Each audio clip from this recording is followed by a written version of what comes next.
રામ રામ ડાયરા ને સ્વાગત છે નવા મિની વ્લોગમાં। અત્યારમાં આપણે હમા રાખીએ છીએ, કોરોન પાઈ દીધો તો હુકાઈ ગયો, હમા રાખીએ છીએ। કાલે વાવવાની છે માંડવી, હમા રાખતા હતા, એકવાર હાલી ગયો છે, બીજી વાર પાછો આમ ત્રણ હાંકીએ છીએ। એકવાર સવારમાં હાલી ગયો, પછી બીજી વાર રાખીએ છીએ, દિયાતમી ગયો ને 2 વાર હમા રાખી નાખ્યો છે, હાલી ગયો છે। કાલે માંડવી વાવવાની છે આ ખેતરમાં, આમાં વાવી હતી, આ તો ઉગી ગઈ છે આખા ખેતરમાં, પહેલા વાવી હતી એટલે આમાં કાલે વાવવાની છે।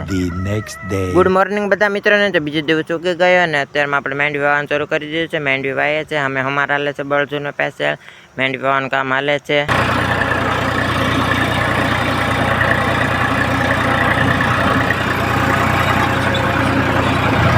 માંડવી વાઈ ગઈ અને બપોર પછી પાછો બીજી વાર હમા રાખવાનું શરૂ કરી દીધું। એકવાર માંડવી વાઈ નાખ્યો, બીજી વાર હમા રાખે છે। અત્યારમાં દિયાથમી ગયો ને હમા રાખતા હતા, બીજી વાર અમારે હાકી નાખી છે 3, 2 વાર હમા હાલી ગયો છે માંડવી વાઈને। તો મિત્રો આજનો મિની બ્લોગ વિડીયો લાગ્યો કમેન્ટ કરીને જરૂર જણાવજો। પૂરો બ્લોગ વિડીયો આપણી યુટ્યુબ ચેનલ પીએસઆઈ બ્લોગમાં